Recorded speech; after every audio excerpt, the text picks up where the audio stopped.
Y antes de entrar a la escritura, quiero que oremos y ten tu Biblia en el capítulo 8 de Marcos. Señor, disponemos este tiempo también para estudiar tu palabra, que sea tu Espíritu Santo y tu palabra edificando nuestras vidas, nuestros corazones, Señor. Que nos recuerde el Espíritu Santo las palabras de Cristo, que apuntan nuestros corazones hacia Él. Sí, aquí en la iglesia, pero también en nuestro diario caminar, en nuestro diario vivir, Señor, que no perdamos de vista el foco, que no perdamos de vista que se trata de ti, que se trata de tu gloria y que nosotros somos invitados a participar de ello, Señor, a seguir tus pasos como cantábamos ahorita, al amarte a ti, al amar a los demás, al amar a tu iglesia, Señor. Instrúyenos, fortalécenos. Si hay alguien que en este momento la está pasando mal o que la está pasando muy bien, independientemente de la circunstancia que nos podamos encontrar, que podamos saber que tú eres el Cristo, el Hijo de Dios, quien nos ha amado de tal manera que entregaste tu vida, Señor Jesús, por salvación de la nuestra. Dedicamos ese tiempo en tu nombre, Padre. Amén. Entonces llevamos varias semanas ya estudiando el Evangelio de Marcos. Hemos visto que Jesús habla con poder, enseña con autoridad.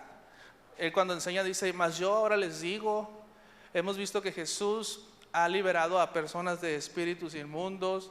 Hemos visto a este Jesús que ha sanado a paralíticos, que inclusive ha dicho, hago esto para que vean que el Hijo del Hombre tiene incluso autoridad para perdonar pecados, ha perdonado pecados, ha sanado enfermos, ya levantó a muertos también.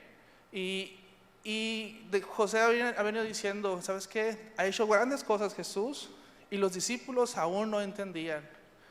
Había alimentado a multitudes y ellos van en la barca y dicen, hey, no hay pan, no hay que comer. Y acababa Jesús de alimentar a multitudes.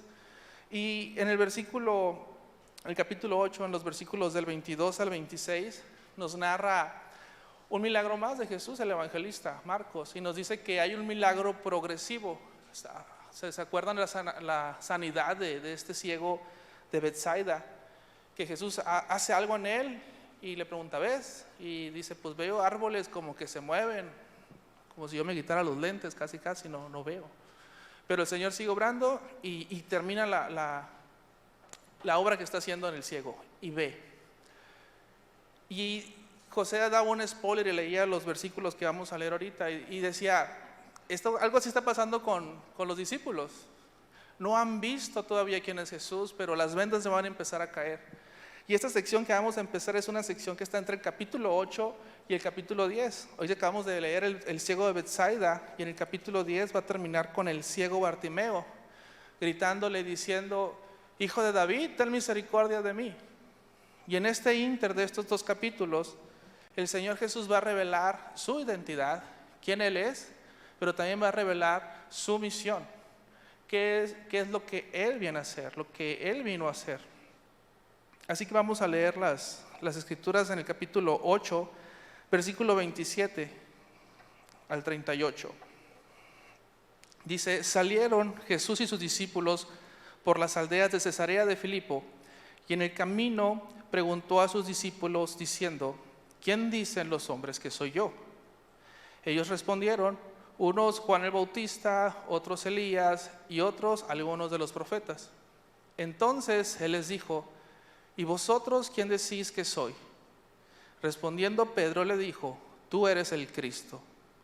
Pero Él les mandó que no dijesen esto de Él a ninguno.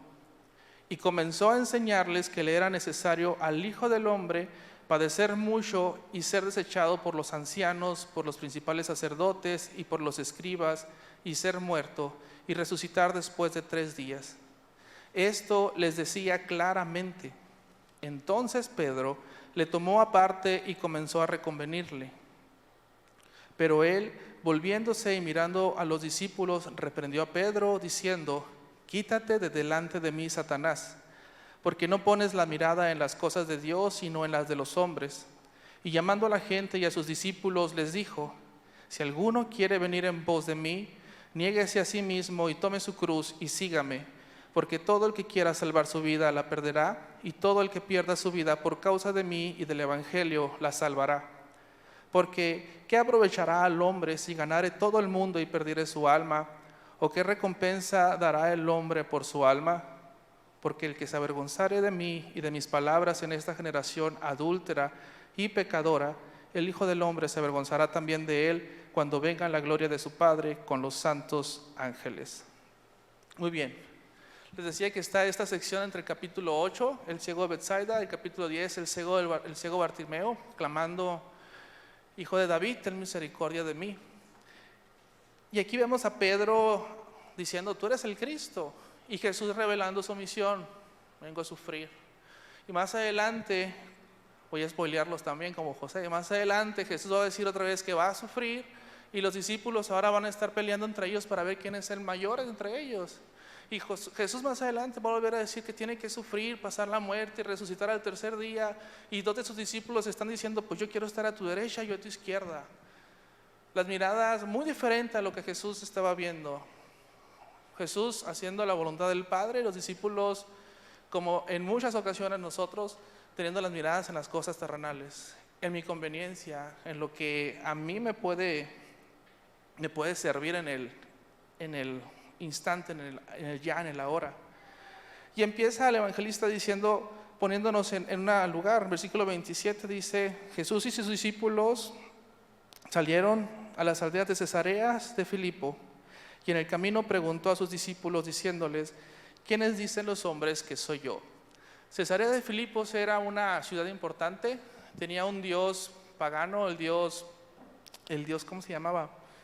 El dios Pan, tenía que ver con la ganadería, con las ovejas, todo eso, pero también había un templo dedicado al César, había adoración al César en esta ciudad. Y es aquí en este lugar donde, mientras van por el camino, Jesús le pregunta a sus discípulos: ¿quién dice la gente quién soy yo? Quiero destacar algo también aquí. Hace un cambio de escenario en lo que nos está narrando Marcos. Hemos visto que Jesús ha estado discipulando a sus seguidores, si te acuerdas, en el lago o en el mar, en la barca, a las orillas de este mar. Pero ahora cambia la aula, cambia el salón de clases. Ahora es por el camino. Y si sigues leyendo las escrituras, este camino es hacia Jerusalén, es hacia la pasión de Cristo, hacia entregarse como ese Cordero de Dios que diría Juan el Bautista, ese Cordero de Dios que quita el pecado del mundo. Y es aquí donde hace la pregunta, te decía: ¿quién dice la gente que soy yo? En el tiempo de Jesús, ¿quién decía a la gente que Él es? Y el versículo 28 dice: ellos respondieron, unos Juan el Bautista, otros Elías y otros algunos de los profetas. Si regresas al capítulo 6, al versículo 14, Herodes es lo que estaba pensando de quién era Jesús. Marcos 6:14 dice: oyó el rey Herodes de la fama de Jesús, porque su nombre se había hecho notorio, y dijo: Juan el Bautista ha resucitado de los muertos, y por eso actúan en él estos poderes. Y otros decían: es Elías. Y otros decían: es un profeta o alguno de los profetas. Al oír esto, Herodes dijo: este es Juan, a quien yo decapité, que ha resucitado de los muertos. Independientemente de quién dirían los demás, los discípulos veían que la gente decía algo bueno de Jesús.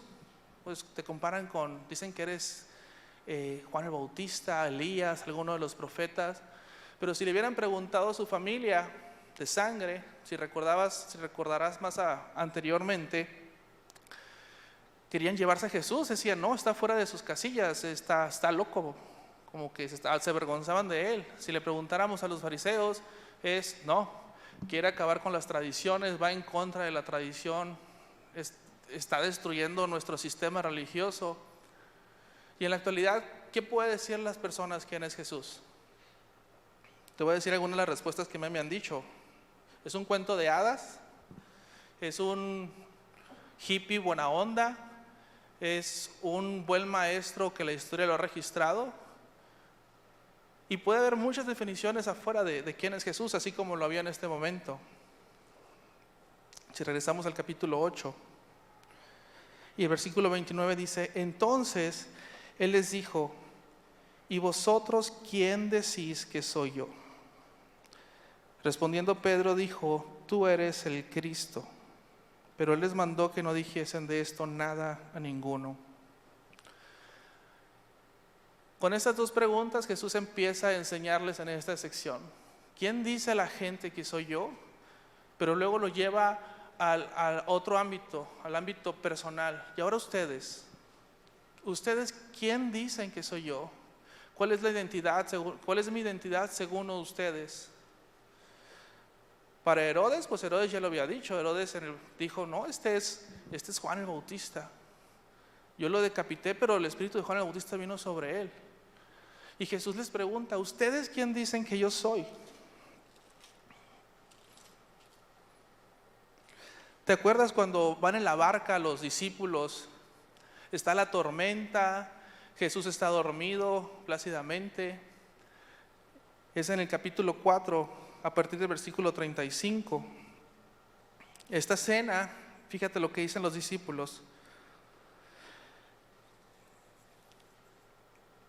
El versículo 41, después de que Jesús calma la tempestad, calma los vientos, calma al mar, y los discípulos dicen, entonces temieron con gran temor y se decían unos a otros, ¿quién es este que aún el viento y el mar le obedecen? Estaban maravillados y sorprendidos. El pastor nos ha hecho mucho hincapié de que el mar en la cultura judía se representa el caos, el desorden, algo que incontrolable, y Jesús lo somete. Y ellos se están preguntando, ¿quién es este hombre? Y ahora Jesús les hace esta misma pregunta, ¿y ustedes quién dicen que yo soy? Y Pedro, siempre Pedro, ¿no? El más aventado, el más valeroso, a lo mejor los demás tenían una idea, pero Pedro se avienta y dice, tú eres el Cristo. Tú eres este ungido, tú eres este Mesías, tú eres este descendiente del linaje de David que fue prometido a David, que fue prometido a la nación de Israel. Tú eres el Cristo. E inmediatamente vemos una respuesta de Jesús. En el versículo 30, y él dice, y él les mandó que no dijesen esto de él a ninguno. Caramba, a ver. Jesús viene 8 capítulos trabajando con ellos, discipulándolos, haciendo señales maravillosas, poderosas. La fama ha crecido, Herodes lo ha escuchado y le da una definición desde su perspectiva. Así como decíamos, el ciego medio vio, luego vio bien. Los discípulos ya están empezando a caer las vendas y Pedro está diciendo, tú eres el Cristo, tú eres el Mesías. Y el Señor Jesús le dice, no le digas a nadie. ¿Por qué? ¿Por qué el Señor le dice esto? Bueno, los comentaristas ponen al menos dos posibles respuestas a esto.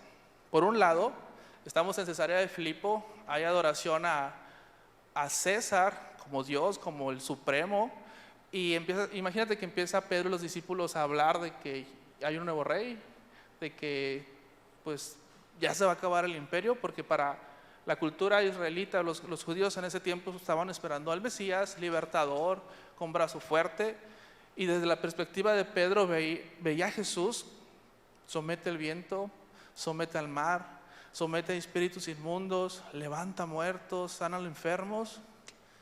No, le viene guango al imperio romano. Pero Jesús no venía con esa misión, ahorita lo vamos a ver. Pero desde la perspectiva de Pedro él lo estaba viendo así. Y más aún que él era de los cercanos, era como, me va a tocar hueso, me voy a quedar bien parado en el reino del Señor Jesús. Así como los discípulos después están peleándose quién va a ser el mayor, o peleándose quién va a estar a la diestra o a la izquierda. Y la perspectiva de ellos todavía está cegada, todavía está haciendo una obra el Señor ahí, por eso los sigue discipulando. Esa es una perspectiva. La otra perspectiva, y yo comparto más con esta, es de que el Señor les dijo, no le digas a nadie, porque aún, lo identificaste a Jesús como el Mesías, como el Cristo, pero aún no has identificado la misión del Cristo. Porque en los siguientes versículos el Señor Jesús va a revelar ahora cuál es su misión, qué es lo que a Él ha venido a hacer, y que no va nada alineado con el pensamiento que trae Pedro, que no trae nada alineado con el pensamiento de ese contexto judío de ese momento.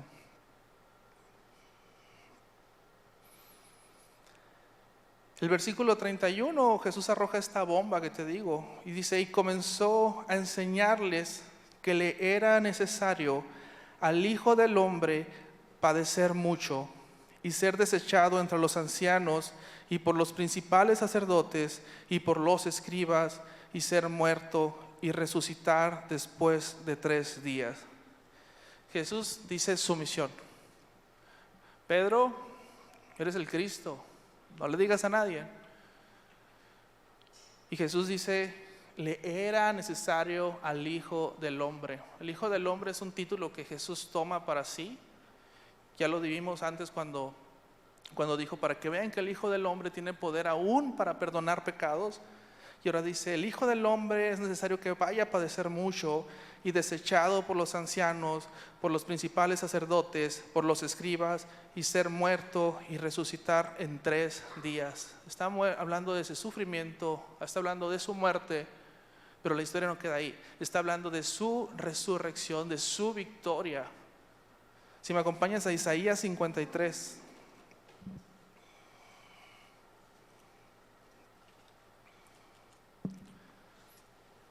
Este siervo sufriente. Isaías capítulo 53 dice, ¿quién ha creído a nuestro anuncio y sobre quién se ha manifestado el brazo de Jehová? Subirá cual renuevo delante de él y como raíz de tierra seca no hay parecer en él ni hermosura. Le veremos más inatractivo para que le deseemos.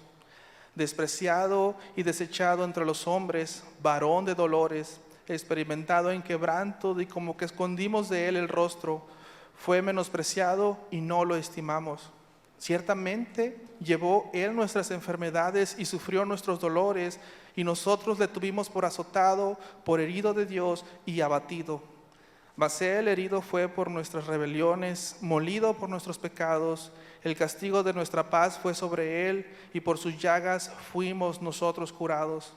Todos nosotros nos descarriamos como ovejas, cada cual se apartó por su camino, mas Jehová cargó en él el pecado de todos nosotros. Angustiado él y afligido, no abrió su boca, como cordero fue llevado al matadero, y como oveja delante de sus trasquiladores. Enmudeció y no abrió su boca. Por cárcel y por juicio fue quitado, y su generación, ¿quién la contará? Porque fue cortado de la tierra de los vivientes, y por la rebelión de mi pueblo fue herido. Y se dispuso con los impíos en su sepultura, mas con los ricos fue en su muerte, aunque nunca hizo maldad, ni hubo engaño en su boca. Con todo esto Jehová quiso quebrantarlo, sujetándole a padecimiento. Cuando haya puesto su vida en expiación por el pecado, verá linaje, vivirá por largos días, y la voluntad de Jehová será en su mano prosperada. Verá el fruto de la aflicción de su alma y quedará satisfecho, porque su conocimiento por su conocimiento justificará a mi siervo justo a muchos y llevará las iniquidades de ellos. Por tanto, yo le daré parte con los grandes y con los fuertes repartirá despojos, por cuanto derramó su vida hasta la muerte y fue contado con los pecadores, habiendo él llevado el pecado de muchos, llorado por los transgresores. Jesús, en el versículo que acabamos de leer, el versículo 31, es una referencia directa a Isaías 53. Pero Pedro, los discípulos, no lo estaban viendo, no lo estaban tomando desde esa perspectiva. Versículo 32 empieza diciendo, esto lo decía claramente. No había una alegoría, no había una parábola. Simple y llanamente Jesús les dijo cuál era su misión: sufrimiento, muerte y resurrección. Entonces Pedro le tomó aparte y comenzó a reconvenirle. A Pedro no le cabía en la cabeza que alguien con el poder de Jesús, que alguien con todas las capacidades que Jesús ha demostrado y que el evangelista nos ha dicho que Jesús puede hacer, tenga que sufrir. ¿Por qué va a sufrir alguien que puede sanar enfermos? ¿Por qué va a sufrir alguien que controla la tempestad? ¿Por qué va a sufrir alguien que levanta muertos? ¿Por qué va a sufrir alguien que perdona pecados? Pedro no lo entendía, los discípulos tampoco. y no seamos tan duros con ellos. Probablemente si nosotros hubiéramos estado ahí con ese contexto, hubiéramos hecho lo mismo. Dice, Pedro lo lleva aparte y empezó a reconvenirle. Si le das la Nueva Traducción Viviente u otra traducción, lo empezó a regañar básicamente. Se puso los guantes con Sansón, ¿no? Pero él, versículo 33, volviendo y mirando a los discípulos, reprendió a Pedro. Pedro fue a reprender a Jesús y terminó siendo reprendido él por el Señor Jesús, diciendo, quítate de delante de mí, Satanás, porque no pones las miradas en las cosas de Dios, sino en las de los hombres. Híjole, una reprensión fuerte para Pedro. El Evangelio de Marcos está centrándose o está haciendo un énfasis en la reacción de los discípulos y en la misión de Jesús. Si leemos este mismo pasaje en el Evangelio de Marcos, vas a ver que el evangelista de Marcos hace énfasis cuando Pedro le dice, tú eres el Cristo, y Jesús le va a responder, eso no te lo ha revelado carne ni sangre, sino te lo ha revelado mi Padre que está en los cielos. Marcos no lo pone en su escrito porque él está enfatizando más la reacción de los discípulos de Pedro y la misión de Cristo, pero sí enfatiza que Pedro le está diciendo al Señor que esto no te acontezca. Señor, tú tienes todo para no pasar por esto. Y Jesús le dice, apártate de mí, Satanás. Quizá Pedro tenía en mente escrituras como Jeremías 23 del 5 al 6, dice Jeremías 23 del 5 al 6, he aquí que vienen días, dice Jehová, en los que levantaré a David renuevo justo y reinará como rey, el cual será dichoso y hará juicio y justicia en la tierra, y en su día será salvado Judá, e Israel habitará confiado, y este será su nombre con el cual le llamarán Jehová, justicia nuestra. Ellos estaban esperando un libertador, estaban esperando un caudillo, alguien que trajera paz a Israel. Pero el plan de Dios, la misión de Jesús era muy diferente a lo que ellos estaban esperando. Entonces Jesús reprende a Pedro, quítate del medio de mí, Satanás. Lo contrastamos contra, primero le dijo, mi Padre te lo ha revelado, y ahora Pedro, pusiste la mirada en las cosas de los hombres. Tu perspectiva, Pedro, está puesta en las cosas de los hombres, no en las cosas de mi Padre, en la perspectiva eterna. Aún no entendía la misión del Mesías. Sus ojos estaban nublados, quizás por el poder, quizás por la gloria, no por la humildad y la mansedumbre que Jesús estaba enseñando y esperando, sino por la gloria y el poder que estaba esperando quizás de un caudillo, de un libertador. Y Jesús va a empezar a dar una enseñanza. Ya reprendió a Pedro, le dijo, tu mirada no está donde debe estar. El Señor sigue trabajando. Y eso me da esperanza a mí también, porque a veces, no sé si tú has pensado y digas, híjole, ¿cómo me falta el Señor? ¿Cómo me falta para ser más como Cristo? Me anoto en la lista, es cierto, pero puedo encontrar esperanza en Filipenses 1:6. Si el Señor está empezando, o el Señor empezó una obra en tu vida, el Señor la sigue llevando a cabo con paciencia, así como con sus discípulos, con amor, con mansedumbre, y ¿por qué no?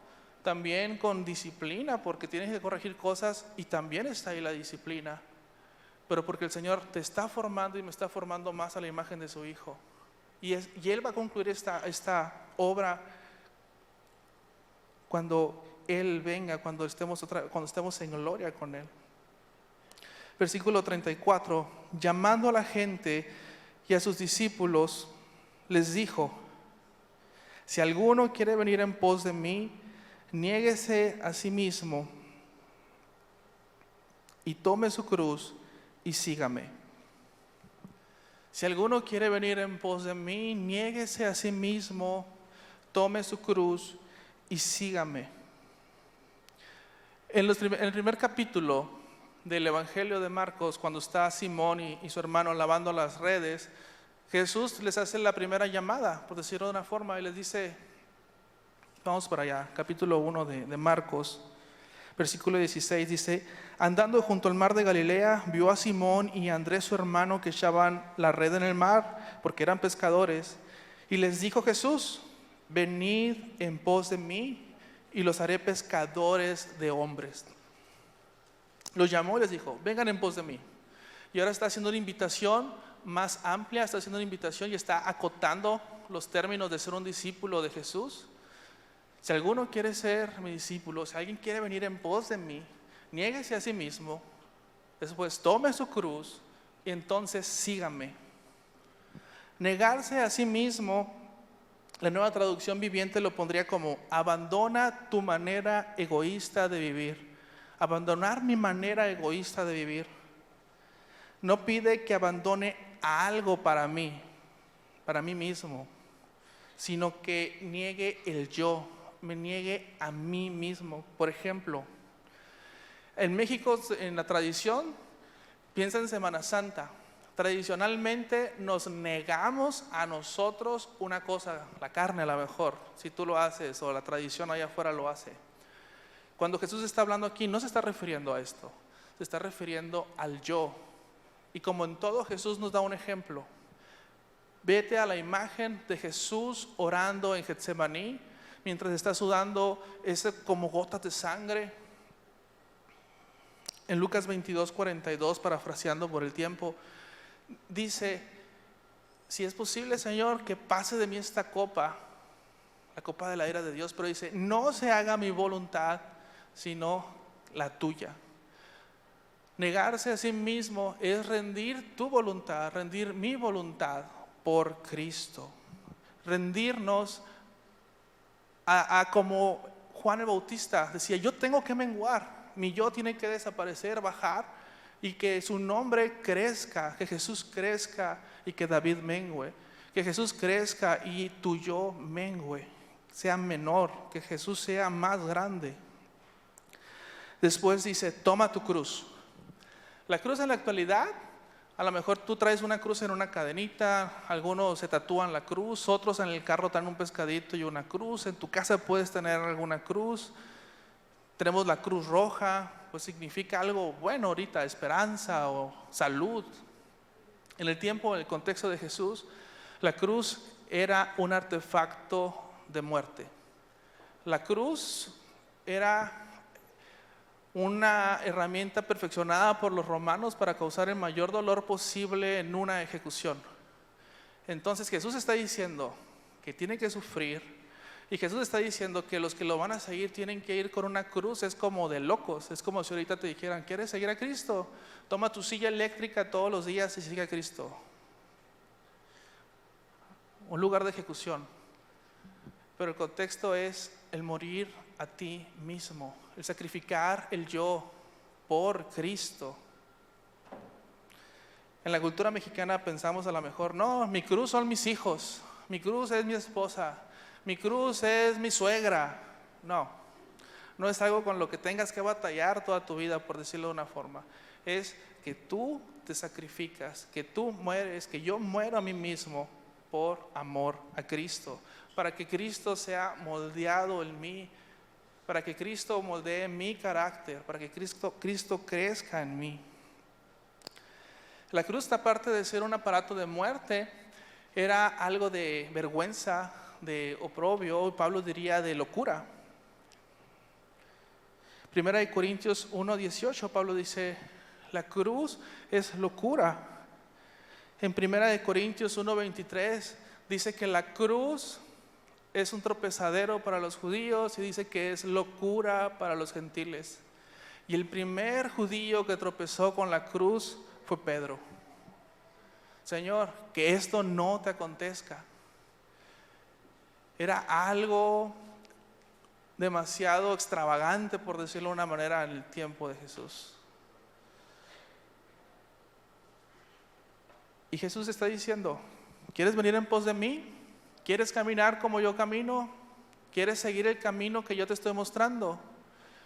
Ojo, el Señor Jesús no nada más muestra el camino, Él caminó ese camino.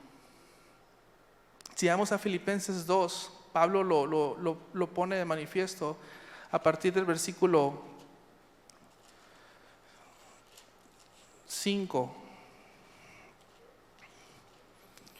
Filipenses 2:5, haya pues en vosotros el mismo sentir que hubo también en Cristo Jesús, el cual siendo en forma de Dios, no estimó el ser igual a Dios como cosa que aferrarse, sino que se despojó a sí mismo, tomando la forma de siervo, hecho semejante a los hombres, y estando en la condición de hombre, se humilló a sí mismo, haciéndose obediente hasta la muerte, y una muerte de cruz. Por lo cual Dios también lo exaltó hasta lo sumo y le dio un nombre que es sobre todo nombre, para que en el nombre de Jesús se doble toda rodilla, los que están en los cielos y en la tierra y debajo de la tierra, y toda lengua confiese que Jesucristo es el Señor, para gloria de Dios Padre. Él no nada más habló del camino, Él transitó este camino. Y en otras escrituras nos diría que Él es el camino. Si alguno quiere venir en pos de mí, niéguese a sí mismo, tome su cruz y sígame. Versículo 35. Porque todo el que quiera salvar la vida, la perderá. Y todo el que pierda la vida por causa de mí y del evangelio, la salvará. Porque ¿qué aprovechará al hombre si ganare todo el mundo y perdiere su alma? ¿O qué recompensa dará el hombre por su alma? Jesús ahora da una paradoja. ¿Qué es eso? Es un dicho o hecho que parece contrario a la lógica. Si alguien quiere ganar su vida, la va a perder. Pero si alguien pierde su vida por mi causa o la del evangelio, la va a ganar. Cuando estaba estudiando esto, se me vino a la mente la cita de Jim Elliot. Jim Elliot fue un misionero que murió en el campo misionero. A quienes iba a evangelizar lo asesinaron. Pero dejó una frase que es muy recordada por él. Dice, no es un tonto que da todo lo que no puede conservar para ganar lo que no puede perder. No es un tonto quien deja todo lo que no puede conservar por ganar lo que nunca va a poder perder. Cuando tú mueras, por lo general, o a veces he escuchado que dicen, sin nada llegamos y sin nada te vas a ir. Y el pastor ha hecho énfasis mucho, ¿sabes qué? Pues sí te vas a llevar algo. A las personas que le hayas compartido el evangelio, a las personas que hayan creído en Jesús por lo que tú hayas compartido, te lo vas a llevar. Pero hablando materialmente de tu ropa, tus tenis, tus carros, tus casas, tus mansiones, lo que tengas, está mucho de poquito, aquí se va a quedar. ¿De qué te sirve gastar toda tu vida sin Cristo? Todo eso se va a perder. Y si gastas tu vida en Cristo, todo lo que hagas allá lo estás depositando en la cuenta celestial, por decirlo de una manera. Y ojo, no es que lo hagas por la recompensa, al menos que la recompensa en sí mismo sea Cristo. Y que así como cantamos, dame a Cristo, que nuestro anhelo y nuestro deseo sea tener una eternidad donde Cristo esté, porque Él va a ser nuestro tesoro, porque Él realmente es nuestro tesoro.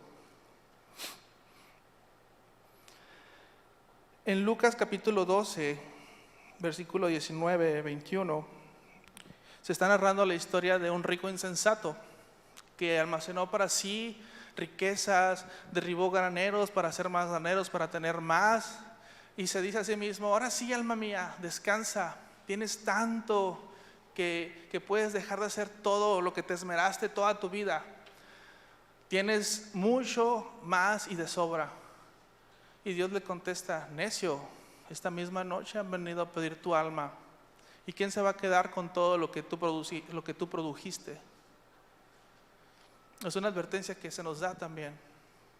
Todas las cosas que hagas, sigamos el consejo de Pablo, hazlo como para Dios y no para los hombres. Hagámoslo para Dios y no para los hombres.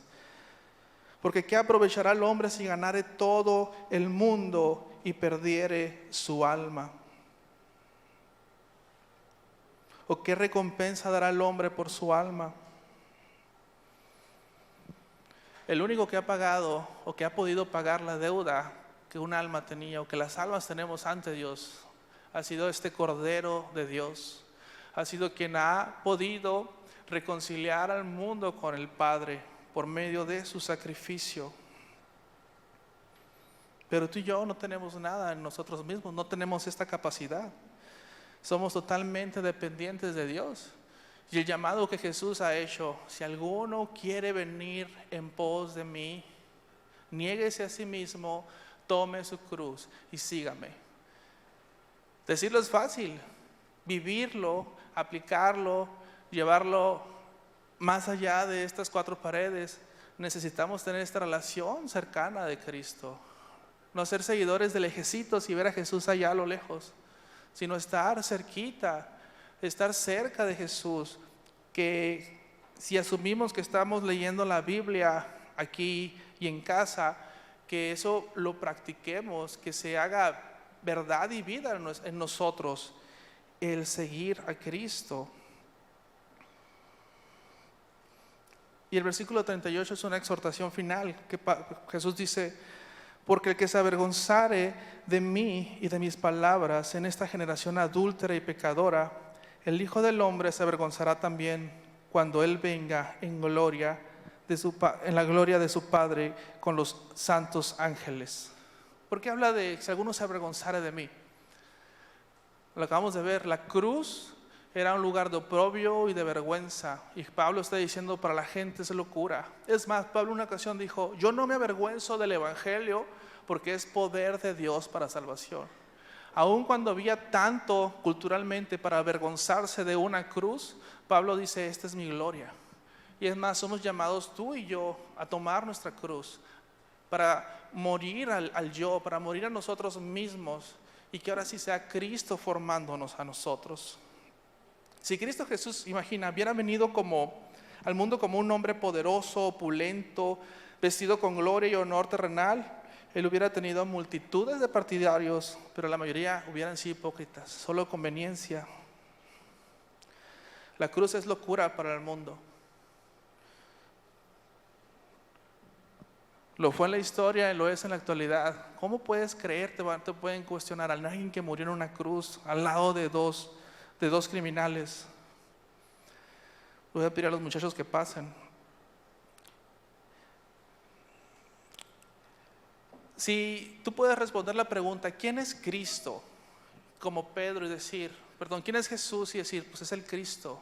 O como dice Marcos en el versículo 1 del Evangelio, es el Hijo de Dios. Si es así, entonces le has entregado el señorío de tu vida. Él es quien gobierna y tiene el timón de tu barco. ¿Te has preguntado si ser cristiano o ser un discípulo de Jesús involucra más allá de venir a la iglesia? Jesús nos lo acaba de decir. Involucra sacrificio, involucra sufrimiento. No nos gusta el sufrimiento. No digo que encontramos placer en el sufrimiento. Dijo el Señor Jesús: saben, en el mundo habrá aflicciones, pero confíen, yo he vencido al mundo. Y todo esto anterior no por mi causa, sino por la causa de Cristo. Si va a haber oprobio y vergüenza, que no sea porque nosotros la regamos en algo, sino que sea porque estamos dando gloria al nombre de Cristo. Y quiero terminar con Gálatas 2:20. Pablo lo escribe de esta manera: mi antiguo yo ha sido crucificado con Cristo, y ya no vivo yo, sino que Cristo vive en mí. Así que vivo en este cuerpo terrenal confiando en el Hijo de Dios, quien me amó y se entregó a sí mismo por mí. Te invito a que te pongas de pie y vamos a orar. Señor, ayúdanos a ser discípulos tuyos, a podernos decir no a nosotros mismos, no en negarnos de cosas, sino negarnos a nosotros mismos, Señor. Que seamos cada vez formados por tu palabra y por tu Espíritu Santo más a la imagen de tu Hijo Jesucristo, Señor. Que podamos ser seguidores tuyos en lo personal, en lo cercano. Sigue formando a tu iglesia, sigue formando nuestro carácter, Señor, y sigue formando este discipulado que tú quieres que tengamos contigo, para ti, para tu gloria, Padre. En el nombre de Cristo.